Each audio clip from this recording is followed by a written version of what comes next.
ഈ വചനത്തിൽ കറക്റ്റാണ്. പരിശുദ്ധാത്മാവ് നമ്മളിലേക്ക് എത്തിച്ചേർന്ന് കഴിഞ്ഞാൽ ആ അഭിഷേകം എന്ന് നിലനിർത്തിക്കൊണ്ട് പോകാനായിട്ട് വേണ്ടിയുള്ള ഒരു പരിശ്രമവും കൂടി വേണം. പരിശുദ്ധാത്മാവ് നമുക്ക് എപ്പോ മുതൽ ലഭിക്കുന്നുണ്ട് നമ്മുടെ ജീവിതത്തിൽ? തീർച്ചയായിട്ടും ജ്ഞാനസ്നാനം മുതൽ കർത്താവിന്റെ ആത്മാവിനെ നമുക്ക് ലഭിക്കുകയാണ്. ആ വെള്ളവസ്ത്രം ധരിക്കുമ്പോൾ കർത്താവിന്റെ സംസ്കാരത്തിന്റെ നമ്മൾ പങ്കാളികളാകുകയാണ് അല്ലേ? ഓരോ കൂദാശകളിലൂടെയും ആ വിശുദ്ധ വസ്ത്രം തരുമ്പോൾ നമ്മുടെ ഹൃദയത്തിൽ ആ വിശുദ്ധി നിലനിർത്തുക എന്നുള്ളതിന്റെ സിമ്പലാണ് കാണിച്ചത്. ഒരു വിവാഹത്തിലായാലും പൗരോഹിത്യത്തിലായാലും ഈവൻ ടാസ്ക് നമ്മുടെ ജീവിതയാത്രയിലും എല്ലാം അതാണ് കാണിച്ചത്. അപ്പൊ വിശുദ്ധി നമ്മുടെ ഹൃദയത്തിൽ ഉണ്ടായാൽ മാത്രമുള്ളൂ നമ്മുടെ കർത്താവിന്റെ ആത്മാവിന്റെ ആവാസം നമ്മളിൽ ഉണ്ടാവുള്ളൂ. തീർച്ചയായിട്ടും നമ്മൾ അതിന് കാക്ഷിക്കണം. പരിശുദ്ധാത്മാവേ എന്നുള്ളിൽ എഴുന്നള്ളി വരണേ എന്നുള്ള പ്രാർത്ഥന എപ്പോഴും പരിശുദ്ധാത്മാവ് നടന്നു കഴിഞ്ഞാൽ പിന്നെ നമ്മള് ഇങ്ങനെ ഈ വെടിക്കെട്ട നടക്കുമ്പോ ഒരു തീപരിമതിയൊക്കെ അത് വെച്ചിട്ട് തകർക്കും നമ്മൾ അല്ലേ? അങ്ങനെ കത്തിച്ചൊലിക്കണം. എനിക്ക് നിങ്ങളെല്ലാവരും അങ്ങനെ കത്തിച്ചൊലിച്ചിട്ട് ഈ ലോകത്ത് കർത്താവിന് വേണ്ടി കർത്താവിന്റെ നാമത്തെ ബന്ധപ്പെടുത്തുവാൻ വേണ്ടി നിങ്ങളുടെ ജീവിതം നിറക്കണമെന്നുള്ള അതിനായിട്ട് ഗോതമ്പ് മണി മണ്ണിൽ വീണ് അത് അരിഞ്ഞേരുന്നില്ല, അതിൽ നിന്ന് ഒന്നും പുറപ്പെടുന്നില്ല. അപ്പൊ നമുക്കുണ്ടാവുന്ന എല്ലാ സഹനങ്ങളുണ്ടെങ്കിലും മറ്റു നമുക്ക് ആഗ്രഹിക്കുന്ന പലതും ലഭിക്കുന്നുണ്ടെങ്കിലും കർത്താവിന്റെ ആ ജീവിതത്തിലേക്ക് നമ്മൾ കണ്ണോടിച്ചു നോക്കുമ്പോൾ നമുക്ക് മനസ്സിലാകാം ദൈവത്തിന്റെ പുത്രൻ, സർവ്വത്തിന്റെ നാഥനായ ദൈവത്തിന്റെ പുത്രൻ ഈ ഭൂമിയിലേക്ക് മനുഷ്യന് പാപപരിഹാര ബലിയായിട്ട് എത്തിച്ചേരുവാൻ ഒരു പുൽക്കുടിലോ ഒരു കാലത്തോ തെരഞ്ഞെടുത്തെങ്കിൽ അത് വിനയത്തിന്റെ നമ്മളെ കാണിച്ചത് എളിമയുടെ നമ്മുടെ ഓരോ ജീവിതത്തിലും നാം ഒന്നുമല്ല കർത്താവിനിൽ പ്രവർത്തിച്ചാൽ മാത്രമേ എന്റെ ജീവിതം കൊണ്ട് എന്റെ കർത്താവായ ദൈവത്തെ മാതൃകപ്പെടുത്തുവാൻ സാധ്യമാവൂ എന്നുള്ള ചിന്ത നമ്മുടെ എപ്പോഴും ഉണ്ടാവും. കൂടുതലൊന്നും ഞാൻ പറയാൻ ആഗ്രഹിക്കുന്നില്ല. പരിശുദ്ധാത്മാവിന്റെ അഭിഷേകത്തിൽ കഴിഞ്ഞാല് നിങ്ങൾ കത്തി ജ്വലിക്കും. ഈ ലോകത്തിനെന്നും ശാശ്വതമായ സന്തോഷം ലഭിക്കുവാനായി നിത്യജീവനിൽ ആനന്ദങ്ങൾ കണ്ടെത്തുവാനും സാധിക്കും. തീർച്ചയായിട്ടും നമുക്ക് നമ്മുടെ കർത്താവായ യേശുവിലൂടെ നമുക്ക് ഏറ്റവും വലിയ അനുഗ്രഹം തന്നത് എന്താണെന്ന് അറിയാം. ഈ ലോകത്തിലെ പ്രലോഭനങ്ങളുണ്ട് എന്നുള്ള കാര്യം കർത്താവിന് അറിയാം. ഈ ലോകത്ത് ആ പ്രലോഭനങ്ങളെ തരണം ചെയ്തുകൊണ്ട് തന്നെ വേണം നമ്മൾ സ്വർഗീയ രാജ്യത്തിന് അവകാശമുള്ളതാൻ സാധ്യമാവൂ. ഒരാൾക്ക് ഫ്രീ ആയിട്ട് നമ്മൾ എത്തിച്ചിട്ടൊന്നുമില്ല, എത്തിയില്ല. എന്തുകൊണ്ടാണ്?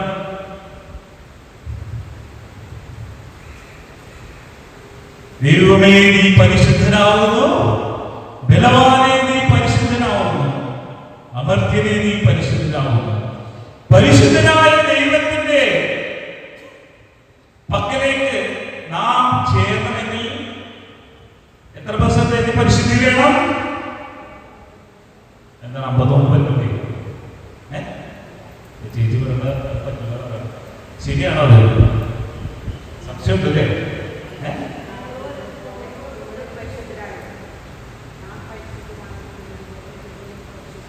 നിങ്ങളൊക്കെ പരിശുദ്ധിയിലേക്ക് പോയിക്കൊണ്ടിരിക്കണം. അതിനിടയിൽ ചെറിയ ഇതെന്താണെന്നറിയോ, നമ്മൾ ദൈവത്തിലേക്ക് നീങ്ങിക്കൊണ്ടിരിക്കുമ്പോൾ ഏറ്റവും കൂടുതൽ സങ്കടം ആർക്കാൻ പറയുമോ? തെറ്റിപ്പോയി. സാത്താനാണ് പ്രയാസമുണ്ട്. അപ്പൊ അതുകൊണ്ട് അവരെന്ത് ചെയ്യും? അതുകൊണ്ടാണ് നമ്മൾ വളരെ ശ്രദ്ധിക്കേണ്ട ഒരു കാര്യം. പലരും കഴിഞ്ഞ ദിവസം തന്നെ എന്നോട് ഒരു വ്യക്തി, എൻ്റെ സ്റ്റാഫ് തന്നെ ചോദിച്ചൊരു കാര്യമായിരുന്നു, കർത്താവിലേക്ക് നീങ്ങിയിട്ട് എല്ലാം ദുഃഖവും പ്രയാസങ്ങളൊക്കെ വന്നുകൊണ്ടിരിക്കും. അപ്പൊ സംശയം എന്താണോ ശരി?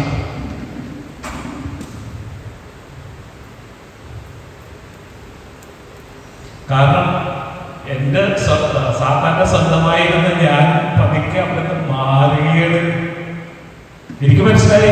ഇവൻ എന്നെ ചതിക്കാനുള്ള, ഇവൻ നുണയനാണെന്ന് മനസ്സിലായി കഴിഞ്ഞപ്പോ ഞാൻ പതുക്കെ അവിടെ മാറി കഴിഞ്ഞപ്പോൾ എല്ലാം ഇഷ്ടപ്പെട്ടില്ല. അപ്പോ അവനായിട്ട് പല ക്ലേശങ്ങളും ഉണ്ടാക്കാൻ പറ്റും. ദൈവത്തിന് മാത്രമല്ല, അനുഗ്രഹങ്ങൾ മനസ്സിലായത്. അപ്പൊ പലരും നമ്മൾ ദൈവത്തിൽ വിശ്വസിക്കാത്ത എത്രയോ പേർക്ക് വലിയ അനുഗ്രഹങ്ങൾ ലഭിക്കുന്നതായിട്ട്. അനുഗ്രഹം എന്ന് പറയുന്നത് ശരിക്കും ആ വാക്ക് ശരിയല്ല. അനുഗ്രഹം എന്ന് പറയുമ്പോൾ നമ്മള് തിരുത്തേണ്ടടുത്ത് തിരുത്തുന്നതും ലഭിക്കേണ്ടടുത്ത് ലഭിക്കുമ്പോഴും അതിനെയാണ് അനുഗ്രഹം എന്ന് പറയുന്നത്. നമ്മളങ്ങനെ ചിന്തിച്ചു വെച്ചിരിക്കുന്നത്. നമ്മൾ ചിന്തിച്ചു വെച്ചിരിക്കുന്നത് എന്താണ്? നമുക്ക് ഒരു ഭവനം വേണമെന്ന് വരും, അത് കിട്ടിക്കഴിഞ്ഞാല് അനുഗ്രഹമായി. കർത്താവിനെ അനുഗ്രഹിച്ചിട്ടുണ്ട്, കർത്താവിന് മഹത്വം കൊടുക്കണം, അത് വേറെ കാര്യം. പക്ഷേ ചിലത് നമുക്ക് കർത്താവിനെ നിഷേധിക്കും. കർത്താവ് നിഷേധിക്കുന്നത് നാശത്തിലേക്ക് പോകാനുള്ള സമ്പത്ത് കൊണ്ട്. ഞാൻ ലോകസംഖ്യയിലെ അവസ്ഥ എനിക്ക് ധൈര്യപൂർവ്വം ഞാൻ സംസാരിക്കുന്ന വ്യക്തിയാണ്. ഇവിടെ വെച്ചിട്ട് എന്താ ആരും ചെയ്താലും എനിക്ക് കാരണം എൻ്റെ കർത്താവിൻ്റെ കൂടെ എൻ്റെ കർത്താവിനായിട്ട് വലിയ വളരെ സന്തോഷത്തോടുകൂടിയാണ് ഞാൻ ജീവിക്കുന്നത്. എൻ്റെ മക്കളോട് ഭാര്യയോടൊക്കെ പറഞ്ഞിട്ടുണ്ട്, കർത്താവിന് വേണ്ടി എൻ്റെ ജീവിതം ബലിയാക്കാൻ പറ്റുന്നുണ്ടെങ്കിൽ അതിൽ പരം സന്തോഷം മറ്റൊന്നുമില്ല. കാരണം സ്റ്റെഫാനോസ് ആദ്യത്തെ ഡീക്കൻ അല്ലേ? ഡീക്കന് കല്ലെറിഞ്ഞാ കൊല്ലുക അല്ലേ? കല്ലെറിഞ്ഞ് കൊല്ലുമ്പോ ഡീക്കൻ സ്റ്റെഫാനോസ് കാണുന്നുണ്ട് കർത്താവായ യേശു ക്രിസ്തു വന്നിട്ട് അവിടെ താഴെ വന്നിട്ട് പൊക്കിക്കൊണ്ടുപോകുന്നത്.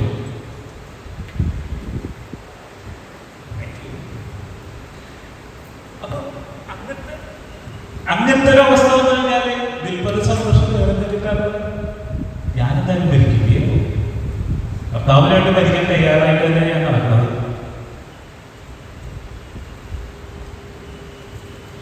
എനിക്കൊന്നും ഭയമില്ല. പലരും എന്നെ അവഹേളിക്കുമ്പോഴും അത് സഭയിലുള്ളവരെ നമ്മൾ അവഹേളിക്കുമ്പോഴും വേദന തരുമ്പോഴും എനിക്ക് പ്രയാസമില്ല. കാരണം കർത്താവിനെ എന്താ ചെയ്തത്? കർത്താവ് നമ്മളോട് മുന്നോട്ട് പറയുന്നുണ്ട്, ലോകം നിങ്ങളെ ദ്വേഷിക്കും അല്ലേ? കർത്താവിനെ വഹിച്ചു നടക്കുന്ന നമ്മളെയും ലോകം ദ്വേഷിക്കും. അതുകൊണ്ട് നിങ്ങൾ അതിൽ ഭയപ്പെടണ്ട. പക്ഷേ നമുക്ക് വാഗ്ദാനം നൽകും, നീ എന്നെ ഈ ഭൂമിയിൽ ഭാഗപ്പെടുത്തുന്നുണ്ടെങ്കിൽ മുൻപിലും പ്രപഞ്ച സൃഷ്ടാവായ ദൈവം അല്ലേ? നമ്മളെന്തേ സത്യം പറയാം, എല്ലാ സൃഷ്ടിക കാലഘട്ടത്തിലെ സമൃദ്ധി പിതാവായ ദൈവം ആഗ്രഹിക്കുന്നു. എല്ലാ രാജാക്കന്മാരും തന്റെ രൂപത്തിലും ക്രിസ്തുവിലുള്ള വിശ്വാസത്തിന്റെ തീഷ്ണതയിൽ നിന്ന് നമ്മൾ മനുഷ്യന്റെ ശിഷ്യന്മാർ, പ്രത്യേകിച്ച് നമ്മുടെ ആ സ്ത്രീയെ കുറിച്ച് വേണ്ടതായ എല്ലാം വിദേഹമാണ് പിതാവായ ദൈവം ക്രിസ്തുവിന്റെ കൂടെ 3 വർഷത്തോളം ഒന്നിച്ച് നടന്നു. ക്രിസ്തുവിന്റെ അത്ഭുതം ആരാധനകളെല്ലാം കണ്ട് സൃഷ്ടിയെന്നും സൃഷ്ടാവിനെതിരെ പ്രവർത്തിക്കുന്ന അവസ്ഥകളാണ് നാം ഒരു ഘട്ടത്തിൽ കാണുന്നത്.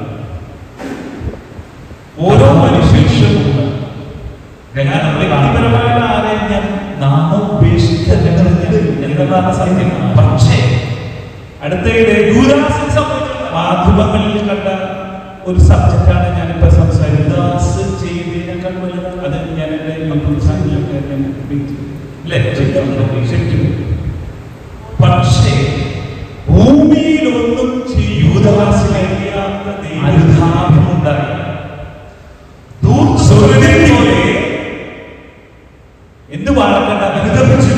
ഒരു ഫേമസ് ആയ തെറ്റു ചെയ്തു എങ്കിൽ അത് പ്രലോഭനത്താൽ പെടുകയും അത് തിരിച്ചറിഞ്ഞ് എന്റെ പിതാവിന്റെ ഭവനത്തിലാണ് ഏറ്റവും വലിയ സന്തോഷം എന്നുള്ള യാഥാർത്ഥ്യം മനസ്സിലാക്കിക്കൊണ്ട് ഒരു യുവതലമുറ അല്ലെങ്കിൽ ഒന്നും അറിയാൻ പാടില്ല വരുന്നത് അതല്ല പ്രാധാന്യം ചെയ്യുന്ന ഈ ഭൂമിയിലേക്ക് കർത്താവിന്റെ ആത്മാവിനാശയം അവൻ ചോദിക്കുന്ന അതേ ചോദ്യങ്ങൾ തന്നെ ഈ ലോകത്തുള്ള ഭൂരിഭാഗം പേരും ചോദിക്കും.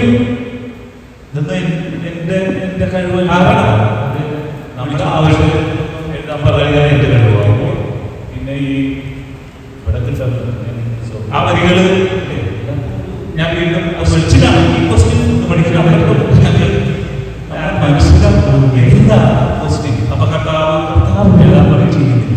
ഞാൻ ഒരു എളിയവനായിട്ട് അവിടെ ഓരോ നിമിഷവും കർത്താവിന്റെ പ്രവർത്തനങ്ങൾ നടന്നുകൊണ്ടിരിക്കുന്നു.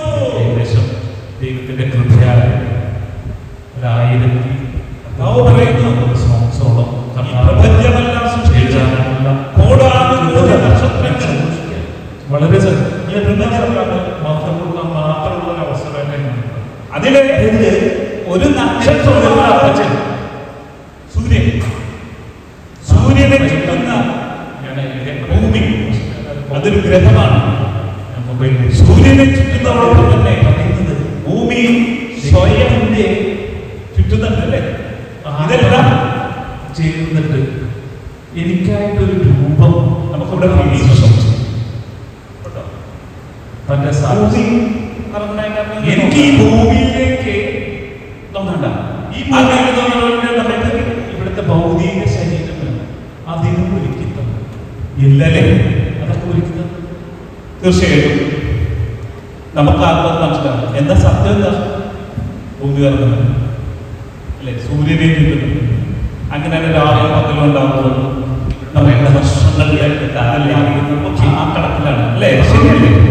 ദൈവത്തിന്റെ പദ്ധതിയിൽ നിന്നിട്ട് ദൈവത്തിൽ നമ്മളിലേക്ക് ദൗത്യം പൂർത്തീകരിക്കാൻ വേണ്ടി എല്ലാം നൽകി. ശരീരം നൽകി, അറിവ് നൽകി, ജ്ഞാനം നൽകി, മക്കളെ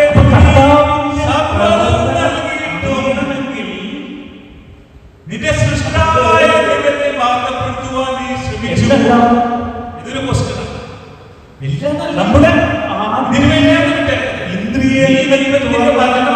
ലോകത്തിന് നൽകിക്കൊണ്ട് അവിടെ നമുക്ക് സജ്ജമാക്കിയിട്ടുള്ള ഭവനത്തിനുവാനായിട്ടുള്ള പിതാവായ ദൈവത്തിന്റെ നല്ല സുവിശേഷം പിതാവായ ദൈവത്തിലേക്ക് എത്തിക്കണമെങ്കിൽ നമ്മളുടെ ഞാനിങ്ങനെ സംസാരിക്കുന്നതാണ് എന്റെ പ്രവർത്തനം കൊണ്ട് കർത്താവാണ് എങ്കിൽ അല്ലെങ്കിൽ എനിക്ക് തെറ്റുപറ്റിയില്ല മഹത്വം അനുദപിക്കാനായിട്ടുള്ള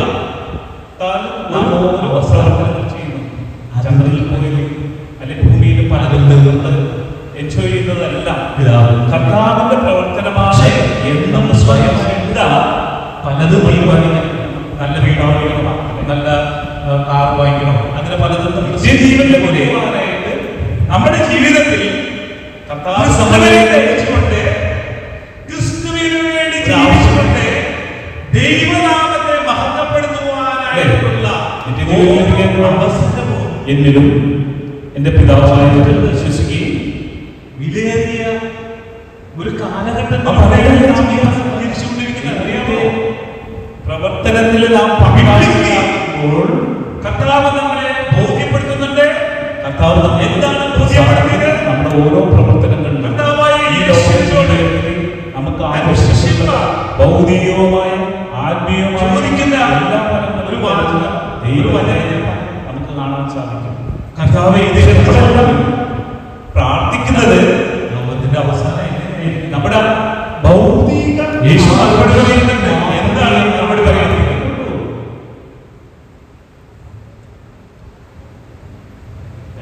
ഈ ബോധ്യം നമ്മുടെ ഓരോ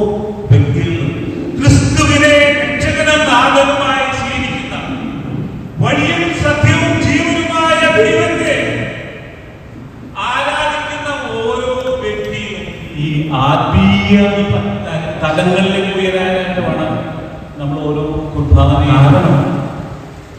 യേശു പറയുന്നത് നമ്മളുടെ ലോകത്തിലെ നിങ്ങൾക്കറിയാമോ, നമ്മൾ കാണുന്ന ഈ ഭൂമി അല്ലെങ്കിൽ നമ്മളിവിടെ നാട് എത്ര പ്രാവശ്യം വീടുണ്ടാകും. അവസാനം നമ്മളിങ്ങനെ ആ വീടോട് ചേർന്ന് നിൽക്കുമ്പോ സംശയത്തിൽ സത്യം ഞാൻ ചെയ്യുന്നുണ്ടല്ലോ റിയൽ ഈ ലോകം. അതുകൊണ്ട് തന്നെ ഇവിടെ വരാനായിട്ട് വരില്ല, അവസാനിച്ചിട്ടുണ്ടെന്നാണ് ഞാൻ സൈന്റിഫിക്കലി മറ്റാവിലെ വിശുദ്ധ കുർബാന അല്ലെങ്കിൽ നിങ്ങൾ നാസയിലെ സൈറ്റിലേക്ക് ഒന്ന് കയറി നോക്കി. ഇന്നത്തെ പഠനം അറ്റൻഡ് ചെയ്ത ആളാണ് സയൻസ് ഏറ്റവും മികച്ചതായ സയന്റിസ്റ്റുകൾ. ഇന്നത്തെ സുവിശേഷം ഈ സയൻസ് പറയുന്നത് 16-ാം അധ്യായം ഈ ലോകത്തിന്റെ അവസാന കാലഘട്ടത്തിൽ ഒരു വിപത്തിലേക്ക് എത്തിച്ചേരുന്ന ഒരു ഡെക്കേഡിലാണ് നാം ജീവിക്കുന്നതെന്നാണ്.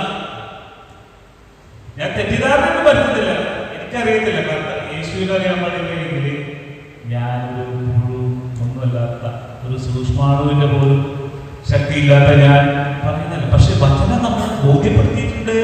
അതോടൊപ്പം തന്നെ ഈ സയൻസിന്റെ പറയിലും മറ്റു പല കണ്ടുപിടുത്തങ്ങളുടെ പറയിലും ആരാണുള്ളത്? കർത്താവിന്റെ കരങ്ങൾ തന്നെയല്ലേ ഓരോ പ്രവർത്തനങ്ങളുടെ മുന്നിലും പിറകിലും.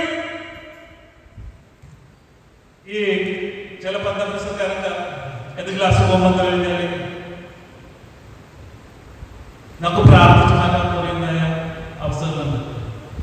ദൈവം എല്ലാം സൃഷ്ടിക്കണം നമ്മുടെ ഈ ലോകത്തിലുള്ള ഭൗതികതയും ആത്മീയതയും കണ്ടെത്തിക്കൊണ്ടുവരും. കാരണം ഞാൻ എന്റെ ശരീരം ആരോഗ്യത്തോട് നിൽക്കുന്നില്ല എങ്കിൽ എന്നിൽ വസിക്കുന്ന ആത്മാവിലൂടെ പ്രവർത്തിക്കേണ്ട പല കാര്യങ്ങളും ചെയ്യാൻ പറ്റാത്ത അവസ്ഥ വരും. അപ്പൊ ഓരോ മരുന്നുകളുടെ കണ്ടുപിടുത്തത്തിന്റെ പിറകിലും കർത്താവിന്റെ ശക്തിയുണ്ട്. അതാണ് നാം മനസ്സിലാക്കുന്നത്. പല അസാധ്യ കാര്യങ്ങളും കർത്താവിന്റെ വചനത്തിലൂടെ കാര്യങ്ങൾ നടത്തുന്നുണ്ട്. അപ്പൊ നമ്മളെ സംബന്ധിച്ചിടത്തോളം ഈ നിത്യതയിലേക്കുള്ള നമ്മുടെ യാത്രയിൽ നമുക്ക് ചില സിംറ്റംസ്, അടയാളങ്ങൾ കർത്താവിന്റെ വചനത്തിലൂടെ പറഞ്ഞിട്ടുണ്ട്. എന്തായാലും സംഭവിക്കുക? യുദ്ധങ്ങളും കെടുതികളും അങ്ങനെ പല യുദ്ധങ്ങളും കെടുതികളൊക്കെ നമ്മൾ പലതും ഇപ്പോൾ നടന്നുകൊണ്ടിരിക്കുന്നു. ഇസ്രായേലിലൊക്കെ നടന്നുകൊണ്ടിരിക്കുന്നു, ഉക്രൈനിൽ നടന്നുകൊണ്ടിരിക്കുന്നു. പക്ഷേ അതിനുശേഷം വേറൊരു കാര്യം കൂടി പറയുന്നത്. എന്താണ് അത് പറഞ്ഞത്? വിശുദ്ധ സ്ഥലത്ത് അശുദ്ധിയുടെ അരൂപികൾ വന്നു ചേരുമ്പോൾ മനസ്സിലാക്കുക, ഇതാണ് സമയം. യുദ്ധം പണ്ട് പറയുന്നില്ല, പഴയ കാലഘട്ടത്തിൽ തോന്നിയിട്ടുണ്ട്. പിന്നെ മഹാമാരി എന്ന് പറയുന്നത് പണ്ട് ഒരു കോണ്ടിനെന്റിലോ അല്ലെങ്കിൽ ഒരു രാജ്യത്തൊക്കെ ആയിരുന്നു ഉണ്ടായിരുന്നു. പ്ലേഗ് അതുപോലെ യൂറോപ്പിലുണ്ടായിരുന്നെങ്കിൽ ഇന്ന് കോവിഡ് വന്നു കഴിഞ്ഞപ്പോ ഗ്ലോബലല്ലായിരുന്നു. ആർക്കും അങ്ങോട്ടും ഇങ്ങോട്ടും സഹായിക്കാൻ പറ്റാത്ത ഒരു അവസ്ഥയില്ല. അപ്പൊ മഹാമാരികൾ എന്ന് പറഞ്ഞപ്പോ ലോകമെമ്പാടും വന്നു കഴിഞ്ഞപ്പോ അതിന്റെ സത്യം നമുക്ക് മനസ്സിലാക്കുക. അപ്പൊ ബിബ്ലിക്കലി ഈ പറയുന്നതോടൊപ്പം സയന്റിഫിക്കലി ഈ ഒരു യുഗത്തിലാണ് നാം നിൽക്കുന്നത് എന്നുള്ള ബോധ്യം നമ്മൾ ഉണ്ടായിക്കൊണ്ട് നാം ഏത് പാതയിലേക്ക് സഞ്ചരിക്കണമെന്ന് നമുക്ക് തന്നെ തീരുമാനിക്കാം. ഉൽപ്പത്തിയിലെ ആദത്തിനും ഹൗവയ്ക്കും കർത്താവ് കൊടുത്ത അതേ ചോയ്സ് തന്നെ നമ്മൾക്കും ഈ വചനത്തിലൂടെ കർത്താവ് നമ്മളെ അറിയിക്കുന്നുണ്ട്. ഏദൻ തോട്ടത്തിലെ വൃക്ഷങ്ങളിൽ എല്ലാത്തിന്റെയും പല വൃക്ഷങ്ങളിൽ നിന്നും കായ്കനികൾ കഴിക്കാമെന്ന് പറയുന്ന ക്രിസ്തു ദൈവം തോട്ടത്തിന്റെ നടുവിലെ ഒരു വൃക്ഷത്തിൽ നിന്ന് മാത്രം കഴിക്കരുതെന്ന് പറയുന്നുണ്ട് അല്ലേ? അതുപോലും ഇത്ര തന്നിട്ട് പോലും നമ്മളുടെ ചായ്വ് അല്ലെങ്കിൽ നമ്മളെ പ്രലോഭിക്കുവാനായിട്ടുള്ള ശക്തി ഈ ഭൂമിയിൽ ഉണ്ട് എന്നുള്ള കാര്യം മനസ്സിലാക്കണം. നമ്മൾ എത്ര പള്ളിയിൽ പോയാലും അല്ലെങ്കിൽ എത്ര വചനം ശ്രമിച്ചു കഴിഞ്ഞാലും പരിശുദ്ധാത്മാവിന്റെ നിറവുണ്ടെങ്കിൽ മാത്രമേ അത്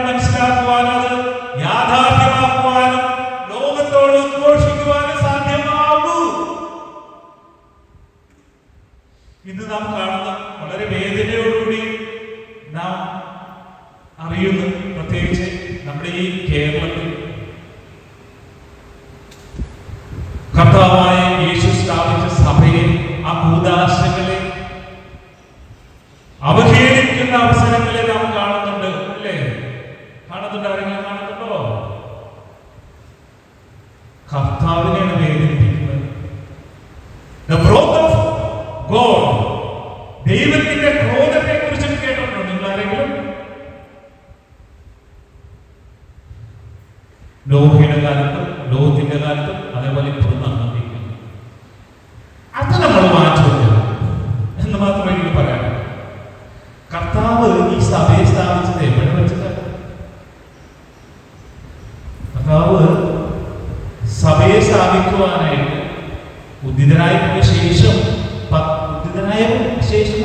സഭയെ സ്ഥാപിച്ചു. അല്ലാതെ ഈ ഭൂമിയിൽ ജീവിച്ചുകൊണ്ടിരിക്കുമ്പോ മുമ്പൊന്നും അല്ല, അല്ലേ? വചനം അങ്ങനെയല്ലേ പറയുന്നത്? ആ സഭയെ സ്ഥാപിക്കുമ്പോൾ കർത്താവായ യേശു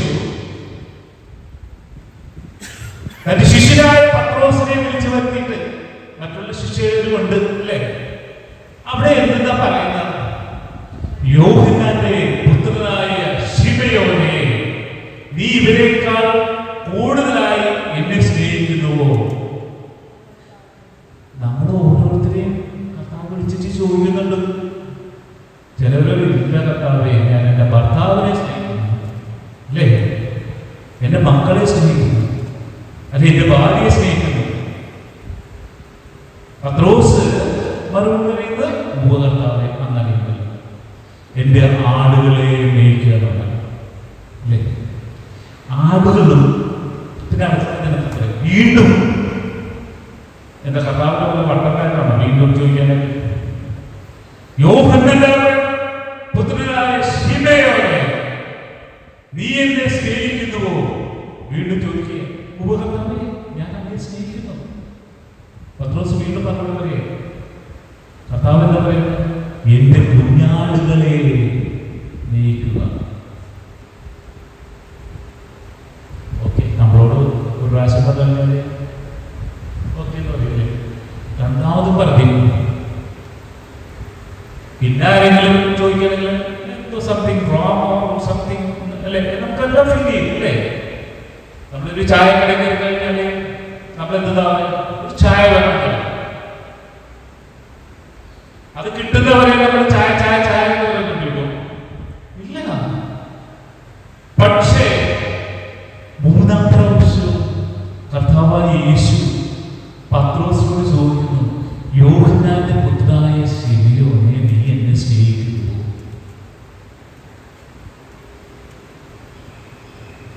അപ്പോ പത്രോസ് വെച്ച് വിഷമം കൊടുത്തു.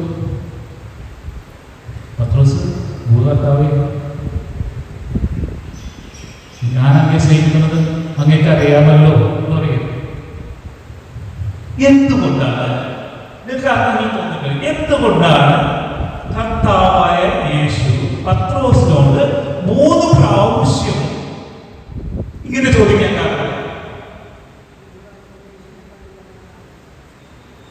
അതെന്താ തല്ലി പറഞ്ഞ സത്യം തന്നെ, പക്ഷേ അതെല്ലാം കഴിഞ്ഞ സംഭവമാണ്. എന്താ കാരണം?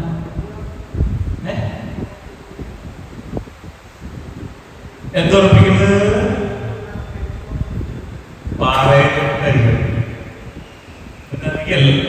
അതൊരു സത്യം തന്നെയാണ്. ഞാനൊന്നും ശരിക്കില്ല, ഞാനൊന്നും വിധിക്കില്ലല്ലോ, എന്റെ സംഭവം അങ്ങനെയാണ്. അപ്പൊ കർത്താവ് ഏറ്റവും ദുർഘടമായ ഒരു ദൗത്യമാണ് പത്രോസിനെ ഏൽപ്പിച്ചത്. കാരണം ഈ ലോകം പ്രലോഭനത്തിന്റെ പിറകിലാണെന്നുള്ള കാര്യം കർത്താവിനറിയാം. അവൻ വിശ്വസ്തനാണെങ്കിലും ഈ സഭയെ കൊണ്ടുപോകാൻ പറ്റുള്ളൂ. അപ്പൊ ഓരോ സഭ അംഗങ്ങളുമെല്ലാം ആ വിശ്വസ്തതയോടുകൂടി മുന്നോട്ട് പോകണം. അത് പുരോഹിതനുള്ളതാണോ അല്ലെങ്കിൽ അൽമായറുള്ളതാണോ സന്യസ്തമുള്ളതാണെന്നല്ല, നാം എല്ലാം ആ ശരീരത്തിലെ അവയവങ്ങളാണ്. സഭ അത്തരം അനുഗ്രഹങ്ങൾ ഓരോ ഭൂദാശകളിലൂടെയും ദൈവജനത്തെ നിത്യജീവനിലേക്ക് എത്തിക്കുവാനായിട്ടാണ് കർത്താവ് അവിടെ സഭയെ സ്ഥാപിച്ചത്. അല്ലെ നമുക്കൊക്കെ ഞാനിപ്പോ സ്വർഗത്തിലെത്തി ഇനിയിപ്പോ ഓരോ മനുഷ്യരിലും ദൗത്യം നൽകി ഇങ്ങോട്ട് അയച്ചിരിക്കുകയാണെന്നുള്ള സത്യം. അപ്പൊ ഈ സഭ നമുക്ക് ദൈനംദിനമായിട്ട് നൽകിയിട്ടുള്ള കൂദാശ ഏതാണ്?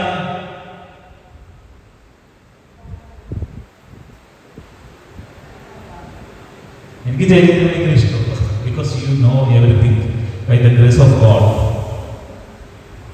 കാരണം അത് മനസ്സിലാക്കി കഴിഞ്ഞാൽ, ആ കുർബാന എന്നുള്ള കൂദാശ നാം മനസ്സിലാക്കി കഴിഞ്ഞാൽ തീർച്ചയായിട്ടും നാം ഒരുങ്ങി വരണം.